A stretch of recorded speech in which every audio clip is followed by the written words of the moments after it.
மத்தேயு சுவிசேஷம் 1ஆம் அதிகாரம் 1வது வசனத்துல ஆபிரகாமின் குமாரனான தாவீதின் குமாரனாகிய இயேசு கிறிஸ்துவின் வம்சம். இந்த ஆபிரகாம், தாவீது, இயேசு கிறிஸ்து இந்த 3 பேரும் ஒரு நிலையில் இணைகிறார்கள். அது என்ன நிலைனா என்னது? மெல்கிசேதேக்கு அப்படின்னு.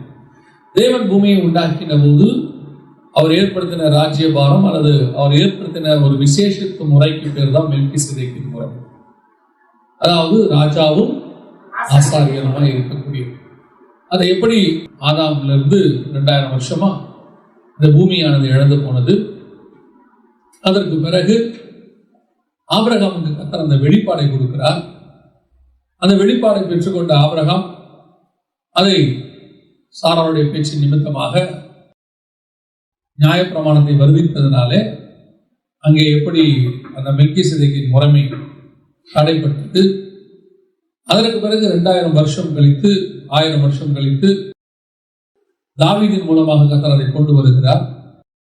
தாவீது யுத்தத்திற்கு படைகளை அனுப்பின போது தேவ சித்தம் மீறினபடியினாலே இந்த மெல்கிசேதேக்கின் முறைமை என்பது அதோடு கூட மாற்றப்பட்டு சில பிரச்சனைகளை தாவீது சந்தித்தார்னு பார்த்தோம்.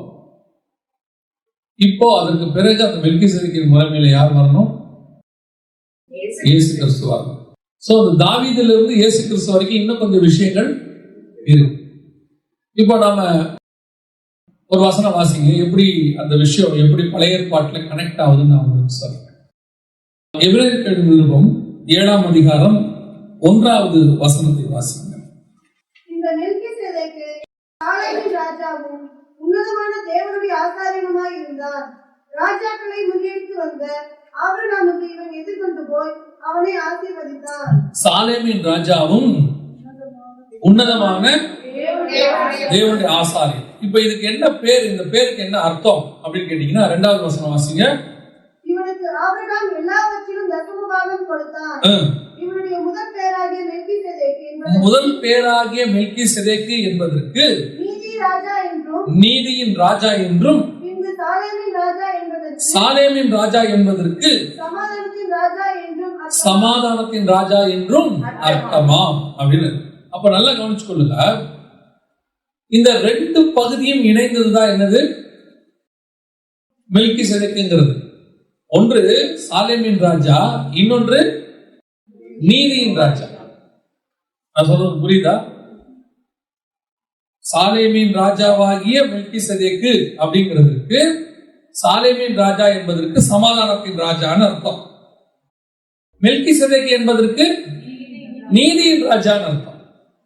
இப்போ தாவீது இயேசு கிறிஸ்துவினுடைய முன் அடையாளமாக மெல்கிசேதேக்கின் முறைமையின்படி அவர் ராஜாவாகி ஏபோத் வஸ்திரம் தரித்து அவர் பலி செலுத்தி எருசலேமுக்குள்ளே நுழைந்து வஸ்திரம் அற்றவராய் நின்று அவர் ஏளனமாய் பார்க்கப்பட்டு இஸ்ரவேலுக்கு வந்தான பிரமாணம் அங்கிருந்து மாறி யார் கைக்கு வந்துருச்சு? புறஜாதியார் கருதப்பட்ட பத்சேபாள் கையில சேர்ந்துருச்சு. நான் சொல்றது புரியுதா? ரைட். அப்படி இருக்கும்போது இப்போ தாவீதுடைய காலத்தை பத்தி ஆண்டவர் சொல்லும் போது 2 சாமுவேல் புத்தகம் 6ஆம் அதிகாரத்துலதான் இந்த சம்பவம் நடக்குது. கரெக்ட் தானே? இந்த சம்பவம் நடந்து முடிஞ்ச உடனே 6ஆம் அதிகாரத்துல முடிஞ்ச உடனே 7ஆம் அதிகாரத்துல ஒரு விஷயத்தை பத்தி யார் பேசுறா?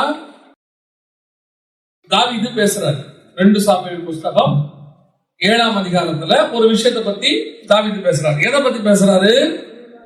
கர்த்தர் ராஜாவை சுற்றிலும் இருந்து அவனுடைய எல்லா சத்துருக்களுக்கும் அவனை நீங்களாக்கி இளைப்பாற பண்ணின போது அவன் தன் வீட்டிலே வாசமாய் இருக்கையில் இப்ப அவனுக்கு ஒரு ஐடியா தோணுது. தேவனுடைய வீடு கூடாரத்தில் இருக்கிறது, என்னுடைய வீடு மச்சு பாய்ந்து இருக்கிறது. இப்ப எதை பத்தி பேச ஆரம்பிக்கிறாரு? ஆலயத்தை பத்தி பேச ஆரம்பிக்கிறார். இப்போ யுத்தம் முடிஞ்சிருச்சு, அடுத்து எது வருது? ஆலயத்தை பத்தின விஷயம் வருது. இப்போ நல்லா கவனிச்சு கொள்ளுங்க. ராஜ்யபாரம் முடிஞ்சு இப்ப எதை ஆரம்பிக்கிறாரு? ஆலயம் என்பது எது வருது? அவர் தன்னுடைய சத்துருக்களை எல்லாம் ஓய்ந்து போக பண்ணி இளைப்பாற பண்ணினார். இது ராஜ்யபாரம். இந்த இளைப்பாறுதல் வந்த உடனே அவர் அடுத்து எதை பத்தி யோசிக்கிறாரு? ஆலயத்தை பத்தி யோசிக்கிறாரு. ஆலயத்தில் என்பது எதை குறிக்கிறது? ஆசாரியத்துவம். புரியுதா? இது ராஜ்யபாரம், இது ஆசாரியத்துவம். தாவீது ரெண்டும் சேர்ந்தாதான் யாரு? மெல்கிசேதேக். ராஜாவும் இருக்கணும், ஆசாரியனாவும் இருக்கணும். 2 சாமுவேல் 6ஆம் அதிகாரம் வரைக்கும் 7ஆம் அதிகாரம் 1ஆம் வசனம் வரைக்கும் எல்லா யுத்தமும் முடிஞ்சு கர்த்தர் இளைப்பாறுதலை கட்டளையிட்டார். இளைப்பாறுதல் முடிஞ்ச உடனே அடுத்து எது ஆரம்பிக்குது? ஆசாரியத்துவத்துக்கான வேலை, அதாவது ஆலயம் கட்டத்தை பத்தி ஆரம்பிக்கும். ஆனா கர்த்தருடைய திட்டத்துல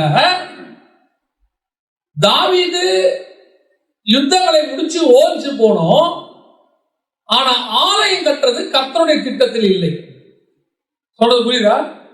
ஆலயம் கட்டுவது கர்த்தருடைய திட்டத்துல இல்ல.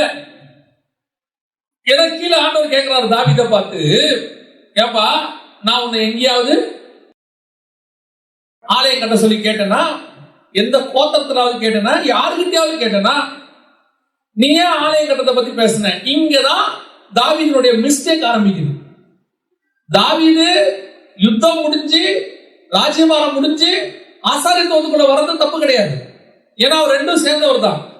ஆனா அவர் ஆசாரியத்துவத்தை கூடாரத்துக்கு பதிலாக எதை கொண்டு வரணும்னு நினைக்கிறாரு? ஆலயத்தை கொண்டு வரணும்னு நினைக்கிறார். தேவனுடைய திட்டத்தில் ஆலயம் என்பதே கிடையாது. புரியுதா? தேவனுடைய திட்டத்தில் என்ன கிடையாது? ஆலயம் என்பதே கிடையாது.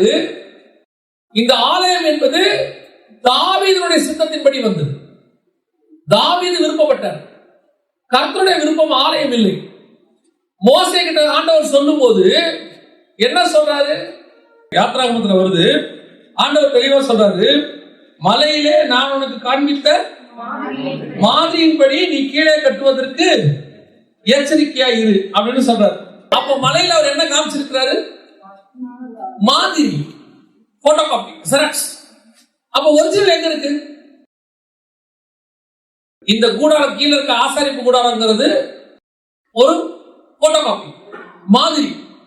அப்ப ஒரிஜினல் எங்க இருக்கு? வெளிப்படுத்தின விசேஷம் 15ஆம் அதிகாரம் 5வது வசனம் வாசிங்க. வெளிப்பாடு 15:5 வாசிங்க. இவைகளுக்கு பின்பு நான் பார்த்தபோது இதோ பரலோகத்திலே சாட்சியின் கூடாரமாகிய ஆலயம் திறக்கப்பட்டது. அப்ப இந்த சாட்சியின் கூடாரமாகிய ஆலயம் எங்க இருக்கு? அதோடைய மாடல் தான் யார்கிட்ட காட்டினாரு? மோசேட்ட காட்டினாரு. அப்ப அந்த கூடாரம் தான் தாவீது வர வரைக்கும் இருக்கு. புரியுதுங்களா? அப்ப கர்த்தருடைய திட்டத்துல எது இல்ல? ஆலயம் இல்ல. அப்ப இந்த கூடாரத்துக்கு அப்புறம் என்ன வரும்? இந்த கூடாரத்துக்கு அப்புறம் என்ன வரும்? தாவீது காலத்துல கூடாரம். இந்த கூடாரத்துக்கு அடுத்து என்ன வரும்? இது எல்லாம் மாடல். எது? ஆசாரிப்பு கூடாரம் என்பது ஒரு மாடல். ஆசாரிப்பு கூடாரத்தில் இருக்கிற பாத்திரம் என்பது ஒரு மாடல். ஆசாரிப்பு கூடாரத்தில் பலி செலுத்தப்படுவது ஒரு மாடல். இந்த ஆட்டுக்குட்டிக்கு பதிலாக யார் அடிக்கப்படணும்? இயேசு கிறிஸ்து அடிக்கப்படணும். அப்ப ஆசாரிப்பு கூடாரம் இதுக்கு பதிலாக பரலோகம் அங்க இருக்கு. மகா பரிசுத்தம் பரலோகத்தை குறிக்கிறது. பலிபீடம் நம்மை குறிக்கிறது, சரீரத்தை குறிக்கிறது. சமூகத்தை அப்பத்து மேஜை 12 அப்போஸ்தலருடைய உபதேசங்களை குறிக்கிறது. இப்படி எல்லாமே ஒரிஜினல் அங்க இருக்கு. இது மாடல். அப்ப ஆசாரிப்பு கூடாரமே மாடல்னா இதனுடைய ஒரிஜினல் யாரு? இயேசு கிறிஸ்து. எங்க இருக்கு? வெளிப்படுத்தின விசேஷம் 21ஆம் அதிகாரம் 22வது வசனம் வாசிங்க. அதிலே தேவாலயத்தை நான் காணவில்லை. சர்வ வல்லமையுள்ள தேவனாகிய கர்த்தரும் ஆட்டுக்குட்டியானவருமே அதற்கு ஆலயம். அப்போ சாட்சியின் கூடாரமாகிய ஆலயம் பரலோகத்திலே காணப்பட்டதுன்னா அந்த ஆலயம் யாரு? இயேசு கிறிஸ்து. அவருடைய மாடல் தான் யாருக்கு காண்பிக்கப்பட்டது? மோசேக்கு ஆவிக்குரிய விதத்தில் ஆண்டவர் காட்டுறார். இயேசு கிறிஸ்துவினுடைய மாம்சம் பலிபீடம், இயேசு கிறிஸ்துவினுடைய ஆத்மா பரிசுத்த ஸ்தலம், இயேசு கிறிஸ்துவினுடைய ஆவி மகா பரிசுத்த ஸ்தலம். இப்படி ஆண்டவருக்குள்ள பல விஷயங்கள் இருக்கு. இப்போ ஆலயம் என்பது கர்த்தருடைய திட்டத்தில் இல்லை. ஆசாரிப்பு கூடார மாடல். அந்த மாடலுக்கு பதிலாக யார் வருவா? ஒரிஜினல் இயேசு வருவார், ஒரிஜினல் வருவார். அப்ப கூடாரம் என்னவா தான் இருக்கணும்? இயேசு வர வரைக்கும் கூடாரமா தான் இருக்கணும். அது ஆலயமா மாற கூடாது. இப்போ தாவீது காலத்தில் யுத்தம் ஓய்ந்திருந்தது. தாவீது மெல்கிசேதேக்கு என்பதற்கான நீதியின் ராஜாக்கு அடையாளம். ஆனா சமாதானத்தின் ராஜா யாருன்னா, இதுக்கு அடுத்து ஒருத்தன் வருவான். அவன் யாரு? சாலமோன். சாலமோன் காலத்திலே தேசம் எப்படி இருந்தது? அமைதலாய் இருந்தது. அவனை சுற்றிலும் சமாதானம் இருந்தது. 40 வருஷம் தேசத்துல என்ன இல்லையாமா? சண்டையே கிடையாதாமா. இப்போ அவனுடைய காலம்தான் சமாதானத்தின் ராஜா, தாவீது நீதியின் ராஜா. இந்த ரெண்டும் சேர்ந்ததுதான் இயேசு கிறிஸ்து ராஜா. இப்போ புரியுதுங்களா? அப்போ இவங்கிட்ட இருந்த ஆலயம் சாலமோன் கட்ட வேண்டிய அவசியமே இல்ல. சாலமோன் வரும்போது கூடாரமே இருக்காது. சாலமோனுக்கு இன்னொரு பேர் என்னது? ஞானம். அது பேர் இல்ல, குணாதிசயம். அவனுக்கு எதித்தியான்னு ஒரு பேர் இருக்கு. தீர்க்கதரிசி வழியாக கர்த்தர் என்ன பேர் வைக்கிறாரு? நாத்தான் தீர்க்கதரிசி வழியாக எதித்தியா. எதித்தியானா யெகோவாவின் மகன் அர்த்தம், சன் ஆஃப் காட். அப்ப யாரு சன் ஆஃப் காட்? நமக்கு யாரு சன் ஆஃப் காட்? இயேசு கிறிஸ்து. அப்போ இயேசு கிறிஸ்து ஏபோத் வஸ்திரம் தரித்து ஆசாரியனாக வந்து, பிரதான ஆசாரியராய் வந்து பலியாகி வஸ்திரங்கள் உரிக்கப்பட்டு ஏளனப்படுத்தப்பட்டு அவர் ஓய்ந்திருப்பார், இளைப்பாறுவார். அதனாலதான் கல்லறைக்குள்ள கொண்டு போய் வைக்கும் போது நாம இளைப்பாறுதல்னு சொல்றோம். அவர் இளைப்பாறுனார். அதான் இப்ப தாவீது என்னவாயிட்டாரு? இளைப்பாறுதலை கர்த்தர் கட்டளை இட்டார். தாவீதுக்கு முடிஞ்சிருச்சு வேலை, பினிஷ், ஓவர். இதுக்கப்புறம் தாவீது என்ன செய்யக்கூடாது? எதுவுமே செய்யக்கூடாது. எது வரைக்கும்? சாலமோன் வர வரைக்கும். அப்ப சாலமோன் பத்சேபாள் வழியா தானே வந்தான். அப்ப பத்சேபால தாவீது செஞ்சது சரியா அப்படின்னா நல்லா கவனிச்சு கொள்ளுங்க. சாலமோன் வருவது கர்த்தருடைய திட்டம். அது பத்சேபாள் வழியாக வருவதா கூட இருக்கலாம், மேபி. ஆனால் பத்சேபாள் இந்த வழியாய் தான் அவனுக்கு மனைவியாக வேண்டும் என்பது கர்த்தருடைய திட்டம் இல்லை. புரியுதுங்களா? சாலமோன் தான் திட்டம். அது பத்சேபாள் வழியா வந்தா என்ன, மீகாள் வழியா வந்தா என்ன, எப்படியோ யார் வழியா கர்த்தர் கொடுப்பார். கர்த்தருடைய திட்டத்துல யார் தான் இருக்கிறா? சாலமோன் தான் இருக்கிறான். இப்ப தாவீது 70 வயசாகி போச்சு. 1 ராஜாக்கள் 1ஆம் அதிகாரத்துல அவரு அண்ணன் இல்லாதவரை படித்து கிடக்கிறார். இதுதான் கர்த்தருடைய திட்டம். இயேசு கிறிஸ்து சிலுவையில் அறையப்பட்டு அவர் என்ன இருக்கிறாரு? யூதா கோத்திரத்து சிங்கம் மடங்கி படுத்திருக்கிறது என்று தீர்க்க தரிசனமா 49ஆம் அதிகாரம் ஆதியாகமத்தில் சொன்னது போல இயேசு கிறிஸ்து சிலுவையில் அறையப்பட்டு கல்லறைக்குள்ள வைக்கப்பட்டாகிவிட்டது. வசனம் சொல்லுது ஆதியாகமம் 49ல, யூதா சிங்கத்தை போலவும் கிளச்சங்கத்தை போலவும் மடங்கி படுத்தால் அவனை எழுப்புகிறவன் யார்? ஆதியாகமத்தின் புஸ்தகம் 49ஆம் அதிகாரம் 9வது வசனம். யூதா பாலசிங்கம், நீ இறை கவர்ந்து கொண்டு ஏறி போனாய். என் மகனே, சிங்கம் போலும் கிளச்சிங்கம் போலும் மடங்கி படுத்தார். அவனை எழுப்புகிறவன் யார்? அவனை எழுப்புகிறவன் யார்? எப்ப வரைக்கும் அவனை எழுப்புகிறவன் யார்? அடுத்து இல்ல, அடுத்த வசனம், சமாதான கர்த்தர் வருமளவும். இருக்கட்டும், சமாதான கர்த்தர் வருமளவும். அப்படின்னா என்ன அர்த்தம்? இயேசு கிறிஸ்து மடங்கி படுப்பாரு. அடுத்தவர் என்னவா வருவாரு? சமாதான கர்த்தரா வருவார். தாவீது இளைப்பாறுதலுக்குள்ள வருவாரு. அடுத்து சாலமோன் என்னவா வருவான்? சமாதானத்தின் ராஜாவா வருவான். அது வரைக்கும் இடைப்பட்ட கேப் புறஜாதியார் காலம், அதுக்கு பேர். புரியுதா? இயேசு கிறிஸ்து சிலுவையில மரித்து அவர் உயிரோடு கூட எழுந்த போயிட்டாரு. தாவீது 1 ராஜாக்கள் 1ஆம் அதிகாரத்துல ஆனால் இல்லாமல் படுத்து கிடந்தாரு. இப்ப படுத்து கிடந்த தாவீது எழுப்பி சாலமோனை ராஜாவாக என்ன செய்யணும்? அபிஷேகம் பண்ணணும். இந்த ப்ராசஸ் செய்யறதுக்கு நடுவுல யார் வரா? அபிஷா என்கிறதான ஒரு சிறு பெண்ணை அவர்கள் தேடி கண்டுபிடித்தார்கள். அதான் அர்த்தம். இயேசு கிறிஸ்து யூதாவின் கோத்திரம் இஸ்ரவேல் கோத்திரம் மடங்கி படுத்தது. ஆண்டவர் புறஜாதி என்கிற சபையை கொண்டு வந்து மீண்டும் இஸ்ரவேலை எழுப்பி, அதாவது சபையை எழுப்பி இருக்கிறாரு. இதன் முடிவில சமாதான கர்த்தராக இயேசு கிறிஸ்து வர்ற வரைக்கும் நீங்க நாம் நடுவில் இருப்போம். தாவீது எழுந்திருச்சு உட்கார்ந்து சாலமோன் தான் ராஜான்னு சொல்ற வரைக்கும் வசனம் சொல்லுவோம்.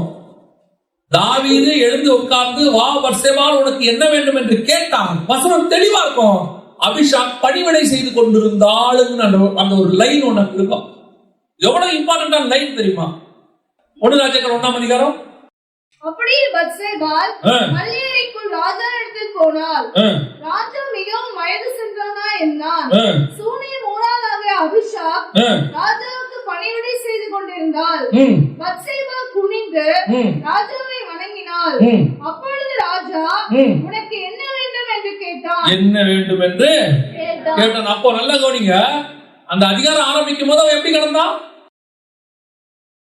அனலில்லாமல் கிடந்தான். அபிஷாக் இருக்காங்க கூட. ஆனா வசனம் சொல்றது, ராஜா அவளை அறியாதிருந்தார். வடக்கி படுத்த தாவீது மீண்டும் சாலமோன் ராஜாவாவதற்கு ஏஞ்சி உட்கார்ந்து இருக்கிறாரு. இந்த சம்பவத்துக்கு யாரு உதவி செய்யறார்? அபிஷாக் பணிவிடை. இந்த பணிவிடை அவனை ஏஞ்சி உட்கார்ந்து சாலமோன் ராஜாவாக்குற வரைக்கும் இருக்கும். அதுதான் 2000 வருஷமா சபாகாலம். நாம தான் அந்த சிறு பெண். இஸ்ரவேலின் கோத்திரம் விழுந்து போய் 2000 வருஷத்துக்கு முன்னாடி யூதா கோத்திரம் இயேசு கிறிஸ்துவோடு கூட என்ன ஆயிடுச்சு? வணங்கி படுத்துருச்சு கல்லறைக்குள்ள. இப்ப இயேசு புறஜாதியா நம்மளை கண்டுபிடிச்சிருக்கிறார். இந்த 2000 வருஷமும் இஸ்ரவேல் மீண்டும் வருவதற்கு, சமாதான கர்த்தர் 1000 வருஷம் இயேசுவின் அரசாட்சி வருவதற்கு யார் பணிவிடை செய்யறார்? சபை உலகத்துல ஊழியம் பண்ணிட்டு இருக்கு. நம்ம தான் பண்ணிட்டு இருக்கிறோம். நாம பணிவிடை செஞ்சு முடிக்கும் போது இஸ்ரவேல் கோத்திரம் மீண்டும் எழுந்திருக்கும். இப்போ தாவீது அல்ல, சாலமோன் ராஜாவாக வந்து உட்கார். நல்லா கவனிங்க, சாலமோன் ராஜாவா அவன் அபிஷேகம் பண்ணாலும், சாலமோன் ராஜாவா இருக்கும் போது தாவீது என்னவா தான் இருக்கிறாரு? ராஜாவா தான் இருக்கிறாரு. அப்ப 2 ராஜாக்கள் இருக்கிறாங்க அங்க. புரியுதா? மீண்டும் மறுபடியும் சாலமோனை 2ஆம் முறையாக ராஜாவாக அபிஷேகம் பண்ணினார். கரெக்ட். அப்ப 2 ராஜாக்கள் அங்க இருக்கிறாங்க. இவன் சமாதானத்தின் ராஜா, அவன் நீதியின் ராஜா. அவன் ஏபோத் போட்டு வஸ்திரம் தரித்து அவன் யுத்தம் பண்ணக்கூடியவன். இவன் ஏபோத் வஸ்திரம் போட்டு பலி செலுத்தக்கூடியவன் தேவாலயத்துக்கு முன்பா சாலமோன். அப்ப சமாதானத்தின் ராஜாவும் நீதியின் ராஜாவும் ஆகிய மெல்கிசேதேக்கின் முறைமை என்பது தாவீதையும் சாலமோனையும் இணைத்தது. 2 பேரும் சேர்ந்ததுதான் ஒரு மெல்கிசேதேக்கின் முறைமை. முதல்ல அந்த ஊழியம் முடியணும், அடுத்து சாலமோன் ஊழியம் தொடங்கணும். ராஜா ஊழியம் முடியணும், இவன் ராஜாவும் ஆசாரிய ஊழியம் தொடங்கணும். இப்ப யுத்தமே இல்ல. சாலமோன் என்ன பண்ணிருப்பாரு? அவருக்கு தேவாலயம் கட்டுற வேலையும் இல்லைன்னு வச்சுக்கோங்க. ஒருவேளை தாவீது கரெக்டா இருக்கிறாரு, தேவாலயம் கட்டல.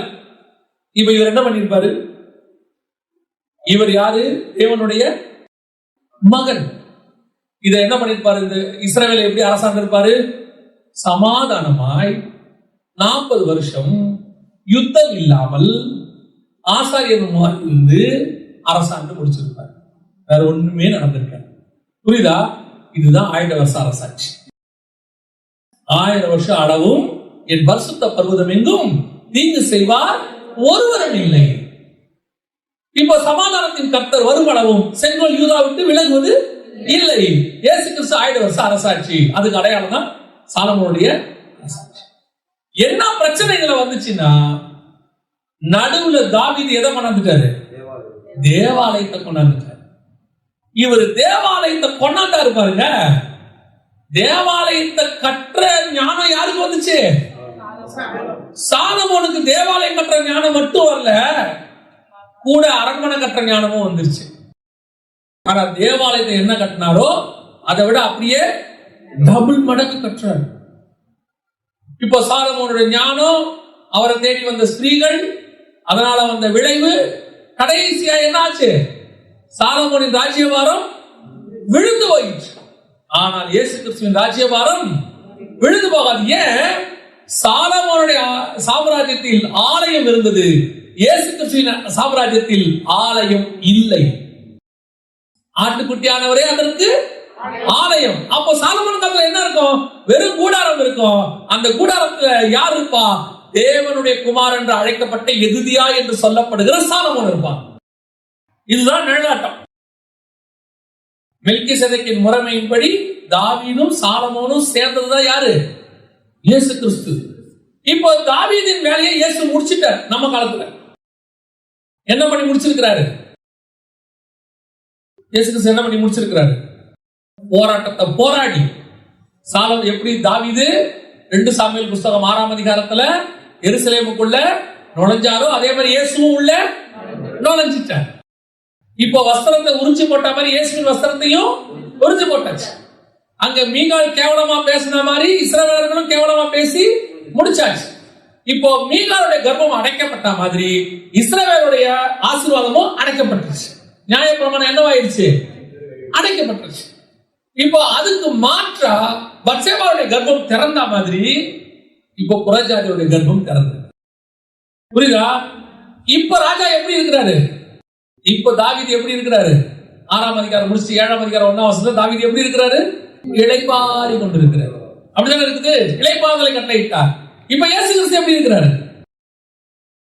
பிதாவின் வலது பாரசத்துல உங்களுடைய சத்துருக்களை பாதபடியாக்கி போடும் வரைக்கும் நீனுடைய வலது பாரசத்தில் உட்காரும். இளைப்பாறிக்கிட்டு இருக்க. புரியுதா?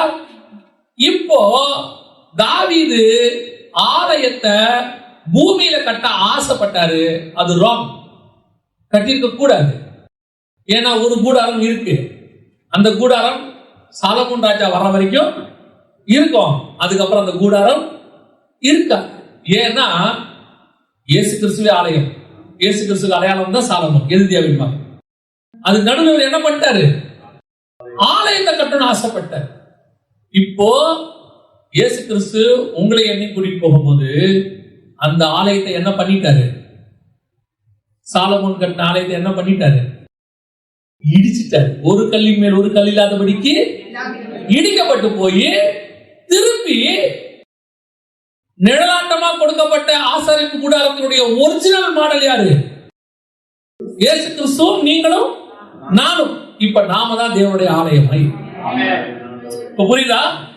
இப்போ அதே கூடாரத்தை திருப்பி ஆண்டவர் ஸ்தாபிச்சார். விழுந்து போன தாவீதின் கூடாரத்தை கட்டியாச்சு.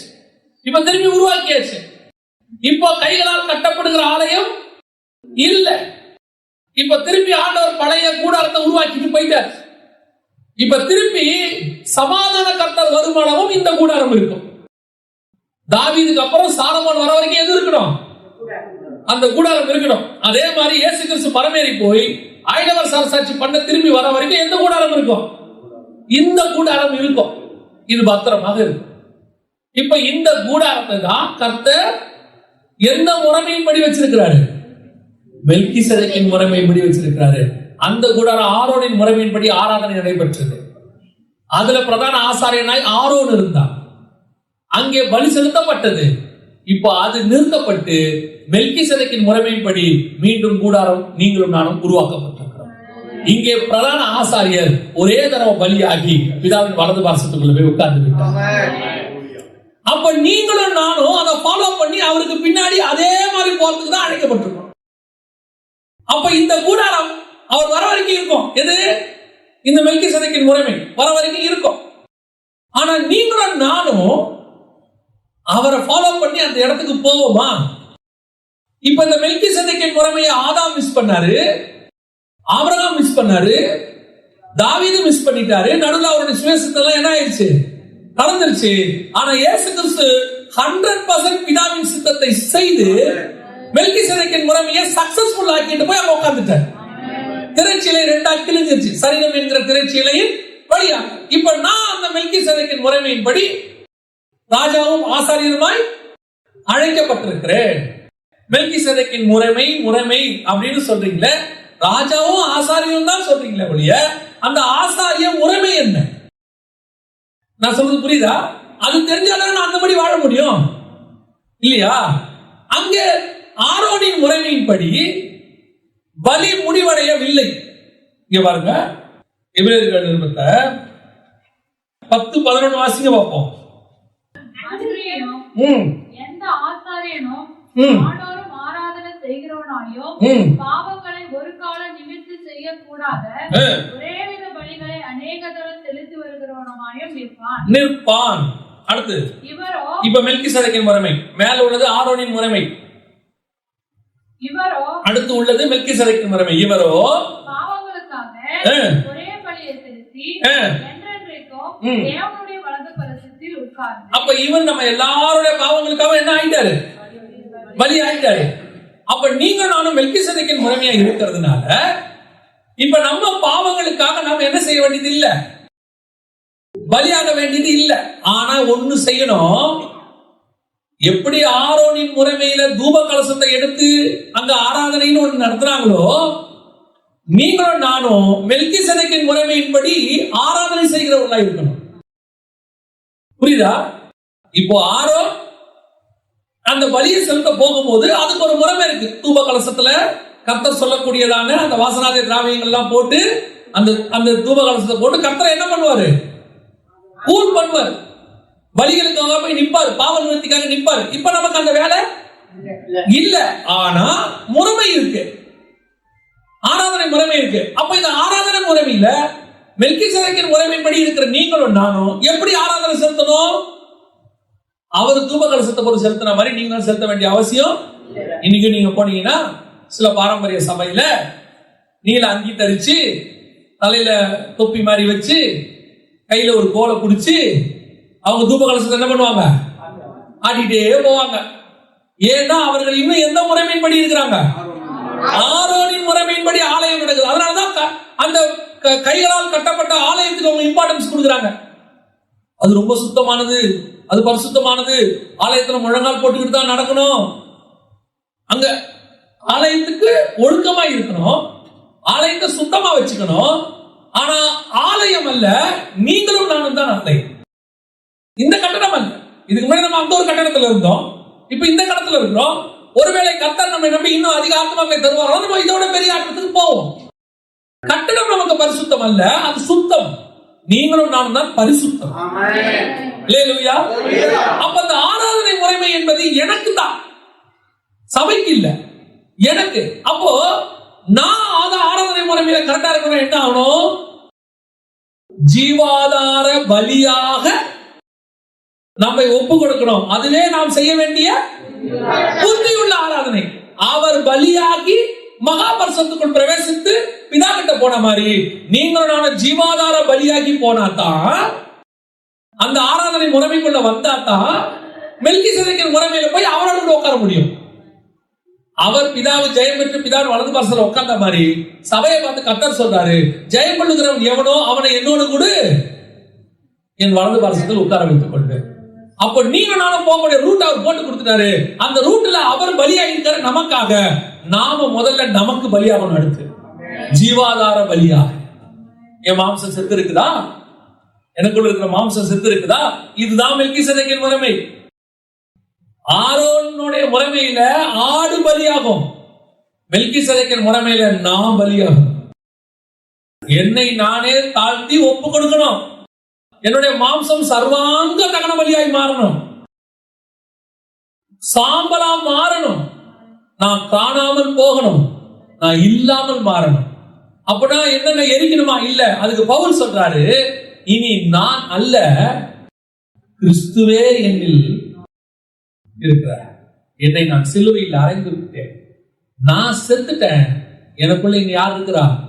கிறிஸ்து இருக்கிறார். அப்ப மெல்கிசேதேக்கின் முறைமையின்படி நான் போகிறேன் என்று சொன்னால் முதலில் நான் சாக வேண்டும். அந்த ஆராதனை எனக்குள்ள வரணும்.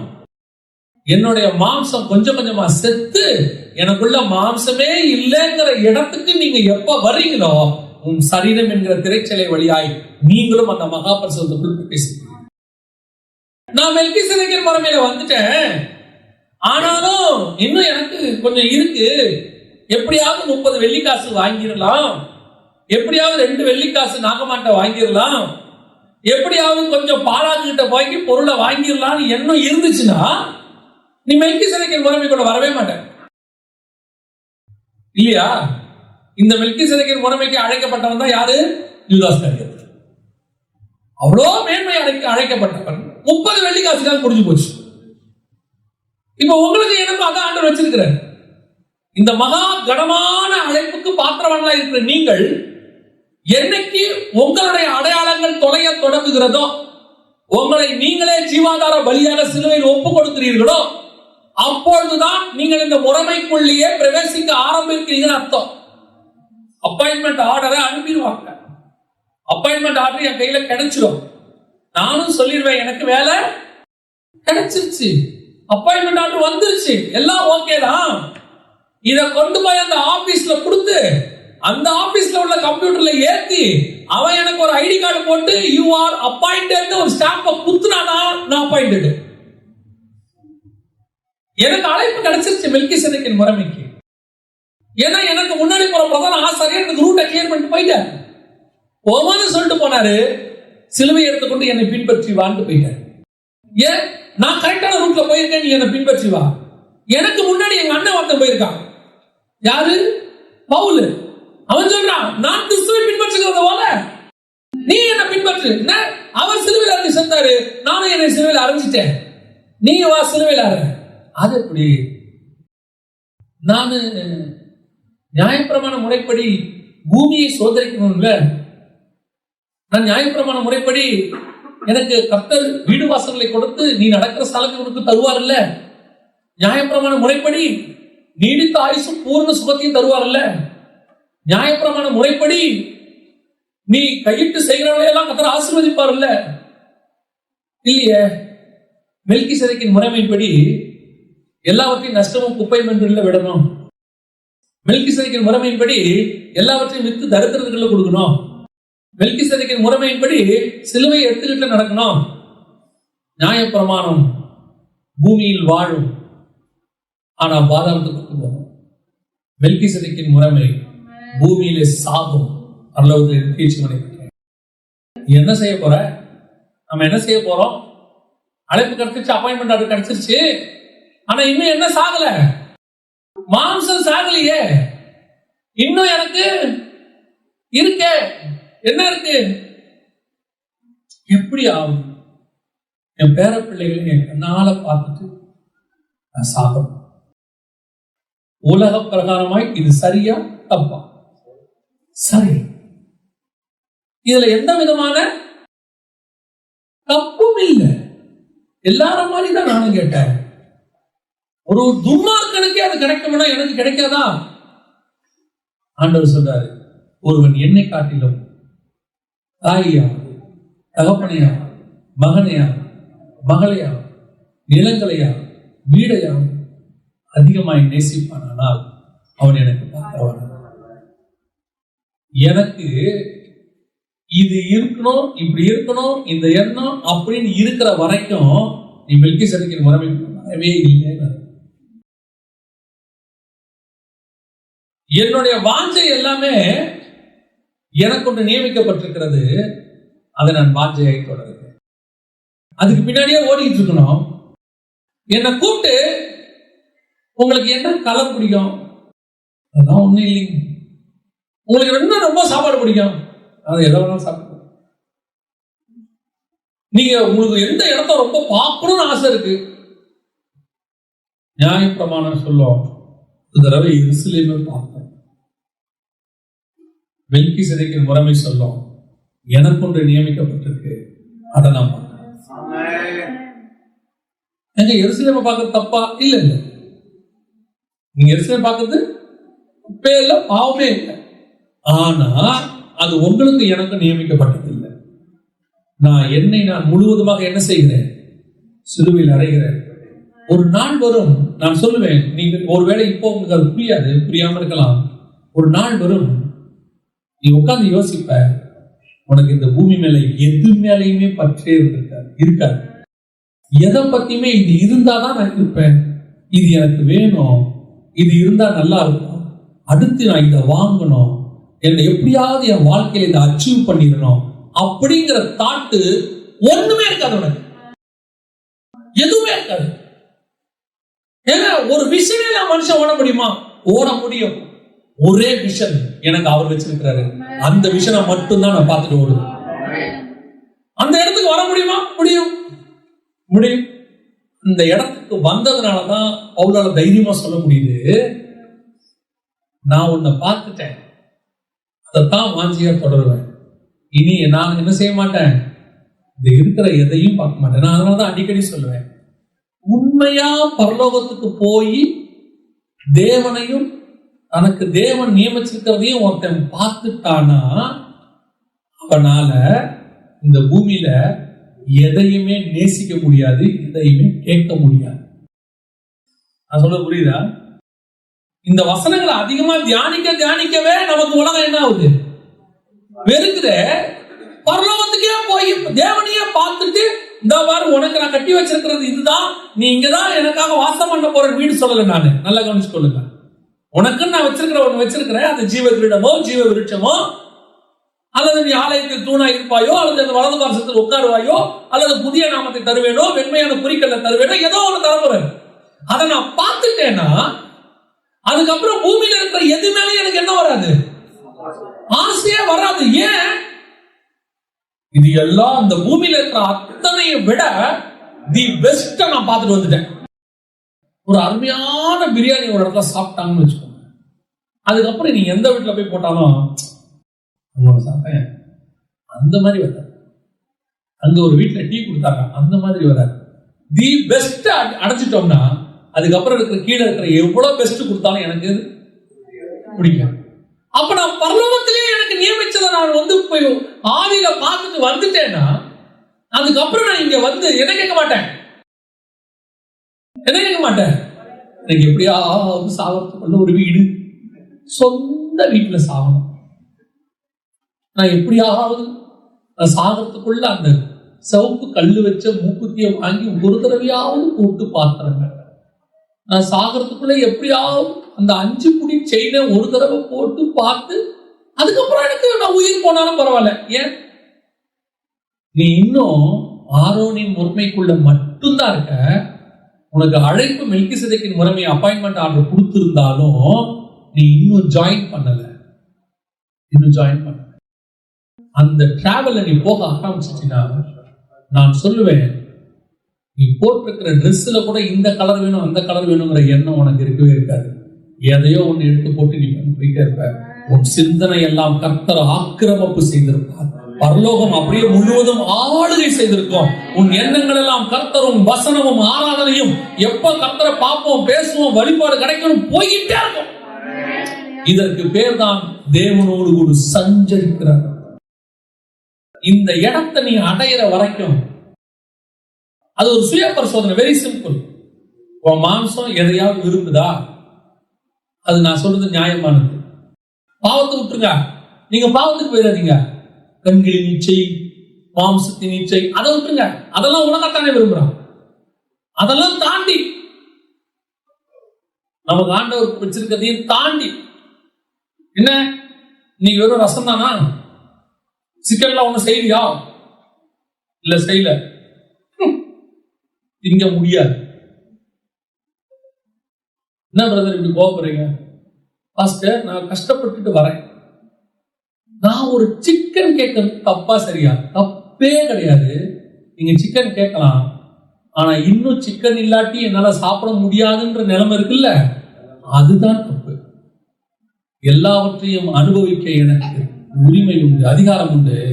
ஆனால் எல்லாமும் எனக்கு அகதியாகிறார். எனக்கு இருக்கு உரிமை, கேட்க உரிமை இருக்கு. நான் தேவனுடைய ஒரே பேரான குமாரனுடைய சகோதரன். என் பிதாவுக்கு 2வது குமாரன். பைபிள் அப்படிதான் சொல்லுது. எனக்கு எல்லா அதிகாரமும் கொடுக்கப்பட்டிருக்கு. பிதா தனக்கு எல்லாவற்றையும் ஒப்பு கொடுத்தார் என்பதை இயேசு அறிந்து தாம் தேவனிடத்திலிருந்து வந்ததையும் தாம் தேவனிடத்திற்கு போகிறதையும் அறிந்து அவர் என்ன பண்ணாரா? சீலையை கட்டிக்கொண்டு கால்களை கழுவ தொடங்கினார். அதிகாரம் வரத்துக்கு முன்னாடி ஓகே.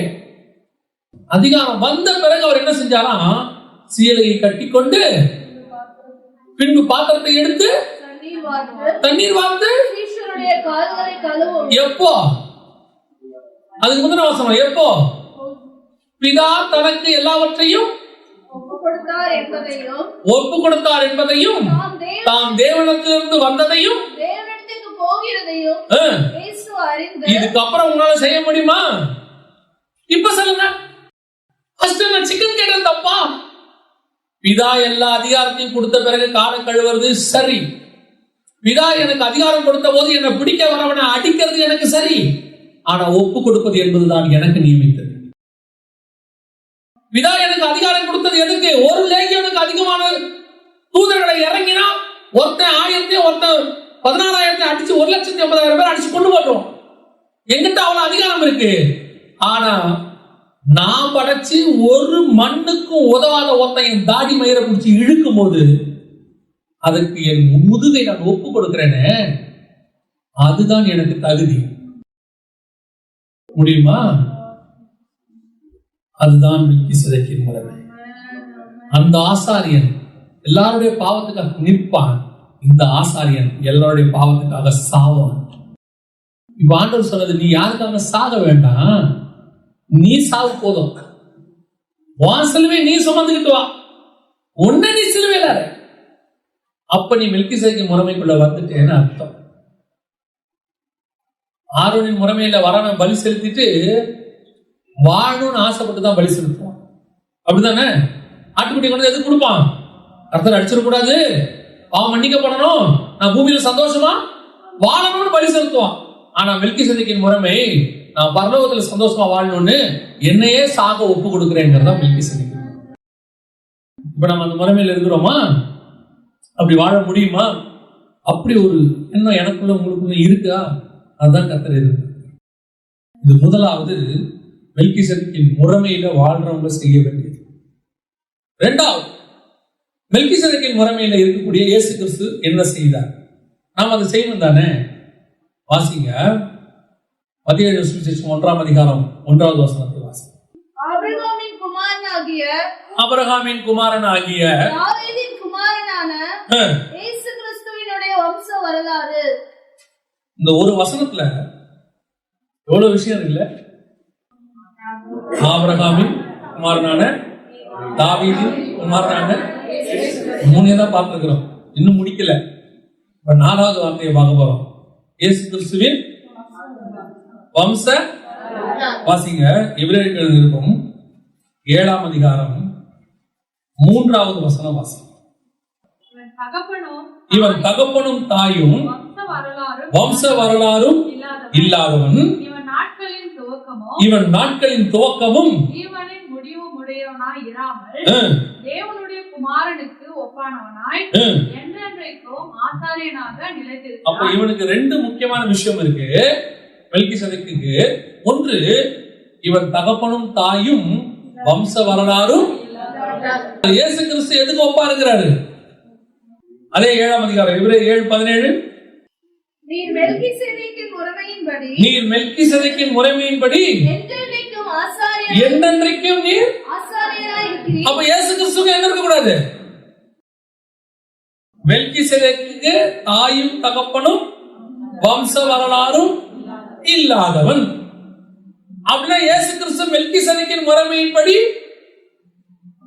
ஆசாரியராய் இருக்கிறார். அப்ப இயேசு கிறிஸ்துக்கு என்ன இருக்க கூடாது? வம்ச வரலாறும் தாயும் தகப்பனும் இருக்க கூட. இப்ப நமக்கு எல்லாருக்கும் நல்லா தெரியும், இயேசு கிறிஸ்துக்கு தாய் தகப்பன் இருக்கிறாங்களா இல்லையா? நீங்க ஒரு வசனத்தை ரொம்ப சாதாரணமா நினைச்சுட்டே இருந்திருப்பீங்க. இப்ப அந்த வசனத்துக்கான ஆழத்தை பார்க்க போறோம். இயேசு கிறிஸ்து ஏறிச்சு பிரசங்கம் பண்றாரு. பிரசங்கம் பண்ண உடனே இயேசு கிறிஸ்து அவரை பார்த்து என்ன சொல்றாங்க? அவருடைய பிரசங்கத்தை குறித்து ஆச்சரியப்பட்டு, இவன் தச்சனின் மகன் அல்லவா, மரியாளின் மைந்தன் அல்லவா அப்படின்னு சொல்ற. அதுக்கப்புறம் கொஞ்ச நாள் போகுது, மினிஸ்ட்ரி நடக்குது. மினிஸ்ட்ரி நடக்கும் போது ஒருத்தர் சொல்றாங்க, இயேசு கேட்கிறாரு, ஜனங்கள் என்னை யாருக்கு சொல்லுகிறார்கள்? அப்போ ஒருத்தர் வந்து சொல்றான், சிலர் உம்மை எரேமியா என்றும், சிலர் உம்மை தீர்க்கதரிசி என்றும், சிலர் உம்மை யோவான் ஸ்நானகன் என்றும் சொல்லுகிறார். சரி, விட்டாச்சு.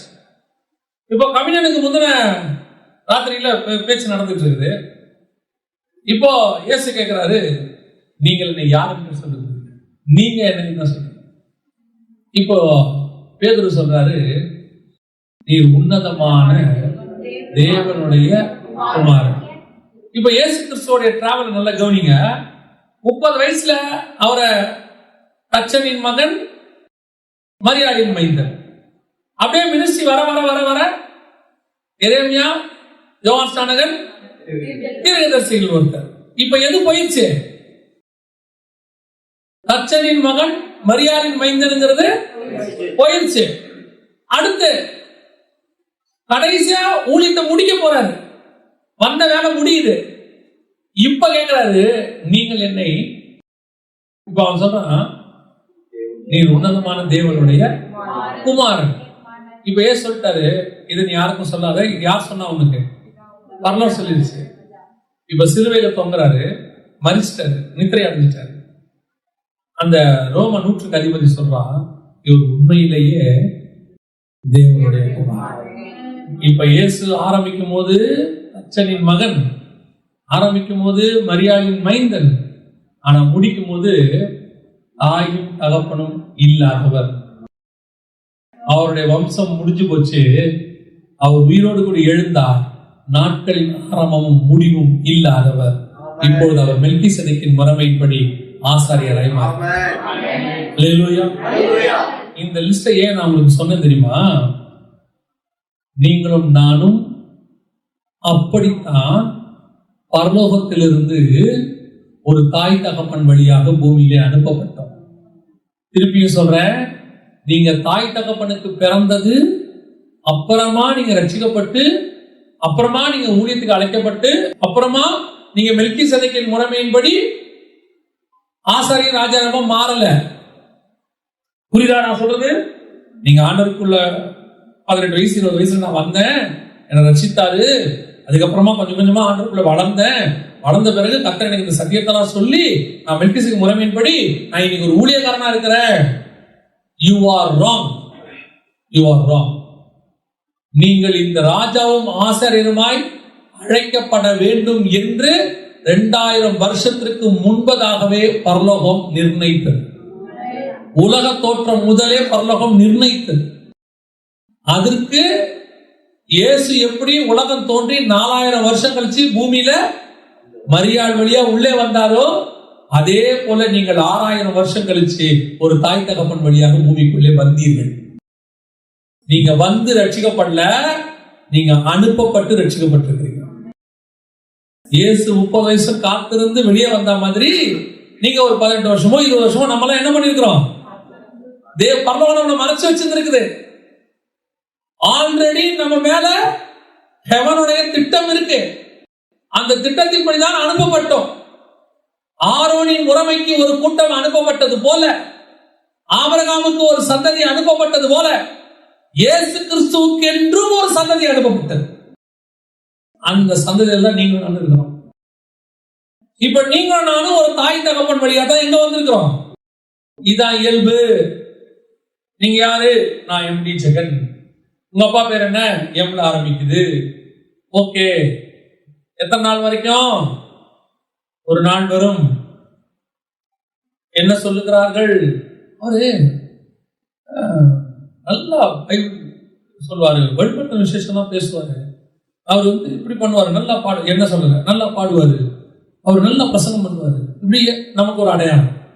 அவர் ஒரு சர்ச்சுக்கு பாஸ்டர், நமக்கு ஒரு அடையாளம். அவங்க 20 வருஷமா நல்ல விசுவாசி, இது ஒரு அடையாளம்.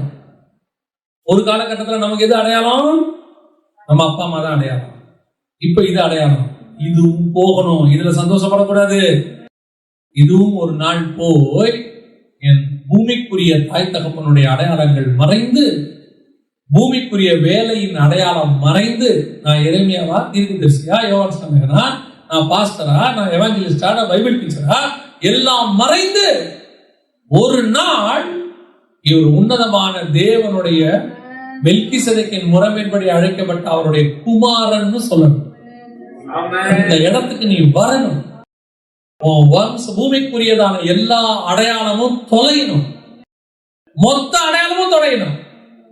இப்ப இயேசு கிறிஸ்து வந்து நின்னா உங்களால கண்டுபிடிக்க முடியுமா? முடியாது. இயேசு கிறிஸ்து உயிரோடு கூட எழும்பி கல்லறை வாசல்ல நிற்கிறார். மகதலேனா மரியாள் கண்டுபிடிச்சாங்களா? இல்லையா? கண்டுபிடிக்கல. அவரை தோட்டக்காரர் என்று எண்ணி அவரை வைத்த இடத்தை பார்த்தீர்களா என்று அவர்கிட்டே கேட்டார். சரி, அடுத்து எம்மாவூர் சீஷரோட பேசிட்டே போறார். சாயங்காலம் வரைக்கும் பேசிட்டு போறார். கண்டுபிடிச்சாங்களா? இல்லையா? இல்ல. அவங்க யாருன்னா இவருடைய 12 சீஷர்கள் 2 பேர். ஏன் கண்டுபிடிக்கல? சரி, அது கூட போட்டோம். இவங்க எல்லாம் மீன் பிடிக்க போறேன்னு போட்ல போறாங்களா? இவர் கரையில மீன் சுட்டுக்கிட்டு இருக்காரா? முக்காவாசி பேருக்கு அது யாருன்னு தெரியல, இயேசுன்னு தெரியல. பேருக்கோ யாரோ யோவான் தான் சொல்லுவான், அது கர்த்தர். உடனே எல்லாம் வீட்டில் இருந்துச்சு. ஏன் கண்டுபிடிக்கல? ஆண்டவர் முழுவதுமாய் மறு ரூபம் ஆகிவிட்டார். மறு ரூபம்னா அவருக்கு பரலோகத்தினுடைய சாயல் வந்துருச்சு. அப்ப பரலோகத்தின் சாயல் வந்த பிறகு பூமிக்குரிய எந்த அடையாளமும் அவர்கிட்ட இருக்காது. அவர் உயிர் தெழுந்த போது அவர் மேல பூமிக்குரியதான ஒரு வஸ்திரம் போடப்பட்டிருந்தது. அருமத்தின் ஊராகிய யோசேப்பு வஸ்திரத்தை மூடி அவர் உள்ள வச்சான். அந்த வஸ்திரத்தையும் அவர் என்ன பண்ணிட்டாரு? மடிச்சு வச்சுட்டு போயிட்டார்.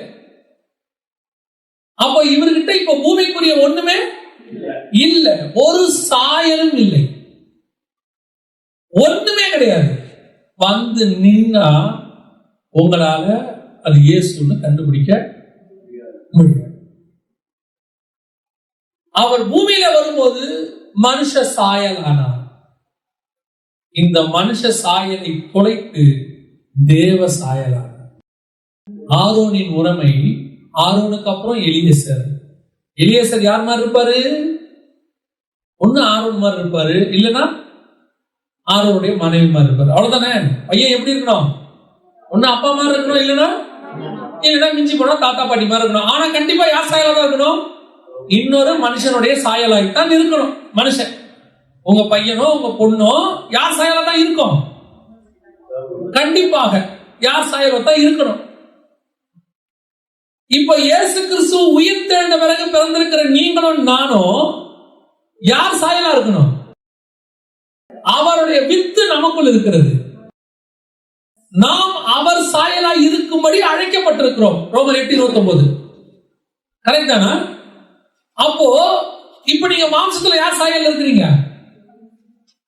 ஒரு தாயும் தகப்பனுடைய சாயல்ல இருக்கீங்க, ஒரு தாத்தா பாட்டி சாயல்ல இருப்பீங்க. அப்படி இருந்த நீங்கள் எப்பொழுது இந்த சாயல் முழுவதுமாய் தொலைந்து இயேசு பரலோகத்தில் இருக்கிற இயேசுவின் சாயலை இங்கே நீங்கள் அடைய தொடங்குகிறீர்களோ அதுதான் வம்ச வரலாறு இல்லாது. ஏன்? இப்ப தாய் தகப்பனுடைய அடையாளம் எனக்கு இல்ல. இது நான் சொல்றது வெறும் வெளியே அடையாளம் மட்டும் இல்ல, உங்க அப்பா புத்தி உனக்கு அப்படியே இருக்கு. ஃபர்ஸ்ட் வெளியே ஃபர்ஸ்ட் என்ன சொல்லுவாங்க? அவங்க அம்மா கண்ணுங்க அப்படியே அவனுக்கு, அவங்க அப்பாவுடைய நட அவனுக்கு அப்படியே இருக்கு. அவங்க தாத்தா அந்த காலத்துல இப்படித்தான் இருப்பாரு. உங்க பாட்டி பேரனை பார்த்து அவங்க தாத்தா அந்த காலத்துல இப்படிதான் இருப்பாரு. இந்த சாயம் அவன் வளர வளர வளர அவன் ஏதோ ஒரு சேட்டை ஒண்ணு பண்ணும்போது இதே மாதிரி உங்க அப்பா சின்ன வயசுல செய்வான். உங்க அப்பன் புத்தி அப்படியே இருக்கு. பையன் நல்லா படிக்கும் போது, இல்ல பொண்ணு நல்லா படிக்கும் போது பாட்டி சொல்லுவாங்க, உங்க அம்மாவும் உன்ன மாதிரிதான் அந்த காலத்துல நல்லா படிப்பான். இதுல நமக்கு என்ன இருக்கு?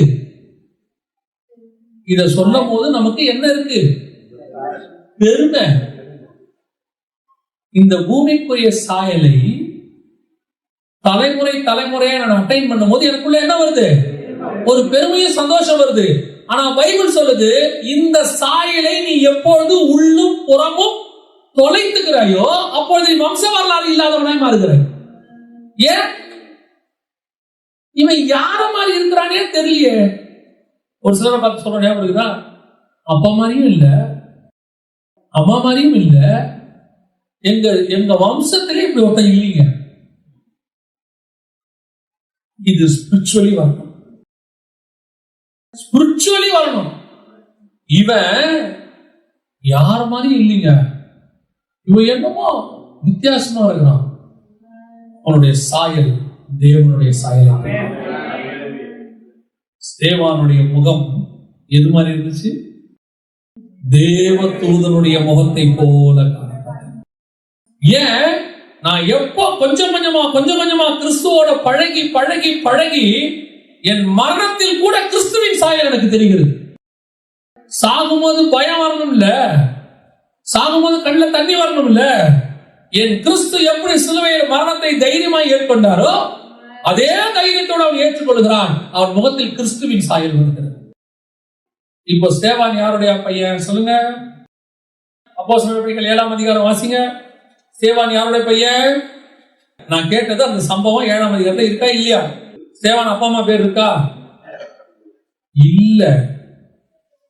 அதான் சொன்னேன், இல்ல. ஸ்தேவானுக்கு வம்ச வரலாறே இல்ல. பேதுருடைய அப்பா அம்மா பேரு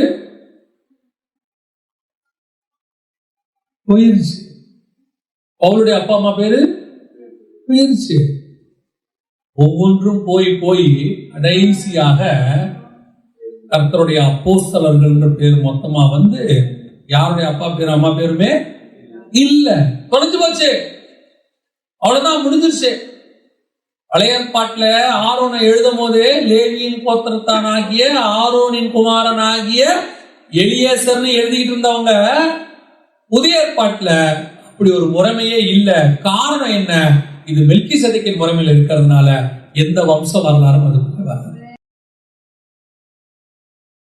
வம்ச வரலாறே இல்ல. என்னைக்கு நீ தொலைக்கிறியோ இன்னும் நம்ம ஆட்களுக்கு ஒரு எண்ணம் இருக்கு, எனக்கு அப்புறம் என் பையன் இந்த இடத்துக்கு வரணும், எனக்கு அப்புறம் என் பிள்ளைகள் என் சொத்துக்களை ஆளுகை செய்து அவர்களும் அவருடைய பிள்ளைகளின் பிள்ளைகளும் தலைமுறை தலைமுறையா இந்த வீட்டில் வாழ வேண்டும். நீ ஒரு ஆரோன். எனக்கு அப்புறம் இந்த செயினை என் மகள் தான் போட்டிருக்க வேண்டும், மருமகள் போடக்கூடாது. இது என் மகளுக்காக வைத்திருக்கிறேன். நீ ஒரு ஆரோனின் மனைவி. நீ பரலோகத்தை எதிர்பார்க்கவே பார்க்காத. உன்னுடைய எண்ணத்துக்குள்ள வம்ச வரலாறு தொலைணும். இந்த பூமிக்கு நான் வருவதற்கு கர்த்தர் எனக்கு 2 பேரை கொடுத்தாரு. அந்த 2 பேரை பார்க்க வேண்டியது என் பொறுப்பு. அந்த 2 பேரைய கவனிக்க வேண்டியது என் பொறுப்பு. அவங்கள கடைசி வரைக்கும் வைக்க வேண்டியது எனக்கு பரலோகம் கொடுத்திருக்கிற வேலை. ஆனா நான் உன்னதமான தேவனுடைய மகன். இயேசு கிறிஸ்து தெளிவா சொல்றார். அச்சனின் மகன் நானும் ஒத்துக்க மாட்டாரு, மரியாளின் மைந்தன் நானும் ஒத்துக்க மாட்டாரு. ஒரு இடத்துல வந்து சொல்றான், தாவீதின் மைந்தனே கூப்பிட்டு கேட்கறீங்க. தாவீது சொல்றானே, என்ன ஆண்டவனை நோக்கி கர்த்தர் சொன்னார்னு அவரை ஆண்டவன் தாவீது சொல்லும் போது நீங்க எப்படா அவருக்கு குமாரன்னு சொல்றீங்க? அவரை முடிக்கிறான். மேசியாவை தாவீது ஆண்டவன் சொல்லும் போது அந்த மேசியாவை தாவீதின் குமாரன் எப்படி சொல்லுவீங்க? ஏன் விளையாட்டுக்கு கூட எங்க அப்பா தாவீது நான் ஒத்துக்க மாட்டேன், என் அப்பா பரலோகத்தின் தகப்பன் தான். அந்த தாட்டு உன் மைண்ட்ல வரணும். அதான் இயேசு சொல்றாரு, பூமியில் ஒருவனையும் பிதா என்று அழைக்காதிருப்பீர்களா. அவருடைய அர்த்தம் என்ன? யாரையும் அப்பான்னு கூப்பிடக்கூடாதா, சித்தப்பான்னு கூப்பிடக்கூடாதா? அடே சண்முக சுந்தரம் இங்க வாடா, நான் கூப்பிட போறோம். சித்தப்பா பேர் சொல்லி கூட போறீங்க. இனி எங்க அப்பா என்ன சொல்லக்கூடாது, அப்பானே சொல்லக்கூடாதா? மிஸ்டர் லாசர் கமன் அப்படியே அதுவா கூட அது அர்த்தம் அதல்ல. நான் பூமிக்கு வருவதற்கு ஒரு தாயும் தகப்பனையும் கர்த்தர் எனக்கு உண்டாக்கி கொடுத்தார். அது 2 பாத்திரம். அந்த பாத்திரத்தின் வழியாக நான் வந்தேன். அந்த பாத்திரத்தை கடைசி வரைக்கும் கனம் பண்ண வேண்டியது என்னுடைய பொறுப்பு. ஆனால் நானும் தேவனுடைய குமாரன். நான் சொல்லுகிறது ஒருவேளை உங்களுக்கு கடினமான உபதேசமாய் கூட இருக்கும். ஆனால் இதுதான், இந்த உபதேசம் தான் மெல்கிசேதேக்கின் முறைமைக்குள்ள கொண்டு போகிற உபதேசம். உனக்கு அதுக்கு தாய் தகவன் மேல அன்பு இருக்க கூடாதுன்னு அர்த்தம் இல்லை, அன்பாக இருக்கணும். இயேசு கிறிஸ்து தன் தாயாகிய மரியாளோடு கூட அந்த கிராமத்தில் இன்னும் கொஞ்ச காலம் தங்கி இருந்தார். யோவான் 2ஆம் அதிகாரத்தில் கடைசியாவும் நான் போகும்பொழுது, மகனே இதோ தாய், பத்திரமா பாத்துக்க, நம்ம உங்க கையில கொடுத்துட்டு போறேன், பத்திரமா வச்சுக்க. அவங்களுடைய சேஃப்டி பாதுகாக்கிறது எல்லாம் உண்மைதான். ஆனால் இவர்கள் இந்த பூமிக்கு நான் வருவதற்கு கர்த்தர் ஏற்படுத்தின பாத்திரம். நான் வம்ச வரலாறு இல்லாதவன். இந்த எண்ணம் உனக்கு வரணும். இந்த எண்ணம் உங்களுக்கு அப்பா அம்மா மேல வந்துடும். ஆபிரகாமுக்கு ஆண்டவர் ஃபர்ஸ்ட் சொன்ன வேலை என்ன? ஆதியாகமம் 12:1. கர்த்தர் ஆபிரகாமை நோக்கி, நீ உன் தேசத்தையோ உன் இனத்தையோ உன் தகப்பனுடைய வீட்டையோ எப்படி தகப்பனுடைய வீட்டையும் விட்டு புறப்பட்டு நான் உனக்கு காண்பிக்கும் தேசத்துக்கு போ. இது சொன்ன உடனே ஆபிரகாம் என்ன பண்ணிட்டாரு? Okay right. மெல்கிசேதேக்கின் முறைமையின்படி அழைப்பு இதுதான். தகப்பன் தாயுடைய வம்ச வரலாறு. இதுக்கப்புறம் எங்கேயாவது தேராகின் குமாரனாகிய ஆபிரகாமன் வருதா? ஒரே ஒரு இடத்துல வருதா? இந்த 12ஆம் அதிகாரம் 1ஆம் வசனத்துக்கு பிறகு ஆபிரகாமன் எந்த இடத்திலாவது தேராகின் குமாரனாகிய ஆபிரகாமன் வருதா? வராது. இது மெல்கிசேதேக்கின் முறைமைப்படி ஆபிரகாம் அழைக்கப்பட்டதை நம்ம பார்த்தோம். அதோட அடையாளம் இது. ஒரு பார்ட் இல்ல. வம்ச வரலாறு இல்லாதவன்னா என்ன அர்த்தம்? எனக்கு தாய் தகப்பன் இல்ல. வம்ச வரலாறு இல்லாதவனா எனக்கு அடுத்த ஒரு ஜெனரேஷனும் இல்ல. இப்ப இந்த டெஸ்ட் தான் ஆபிரகாமுக்கு. அதே 22:1. இந்த காரியங்கள் நடந்த பின்பு தேவன் ஆபிரகாமை சோதித்தார். எப்படி எனில், அவர் அவனை நோக்கி ஆபிரகாமே என்றார். அவன் இதோ அடியேன் என்றான். அப்பொழுது அவர், உன் புத்திரனும் உன் ஏகசுதனும் உன் நேசகுமாரனும் ஆகிய ஈசாக்கை நீ இப்பொழுது அழைத்துக் கொண்டு மோரியா தேசத்துக்கு போய் அங்கே நான் உனக்கு குறிக்கும் மலைகள் ஒன்றின் மேல் அவனை தகன பலியாக பலியிடு என்றார். முடியுமா? வம்ச வரலாறு இல்லைன்னா அப்பா அம்மா இல்ல. ஃபர்ஸ்ட் அதை விட்டாச்சு. அந்த அடையாளம் தொலைஞ்சிருச்சு. அந்த அடையாளம் என்னவாயிருச்சு? தொலைஞ்சிருச்சு. ஆனா வம்ச வரலாறு உனக்கு மட்டும் இல்ல, உனக்கு அடுத்து இருக்கக்கூடாது.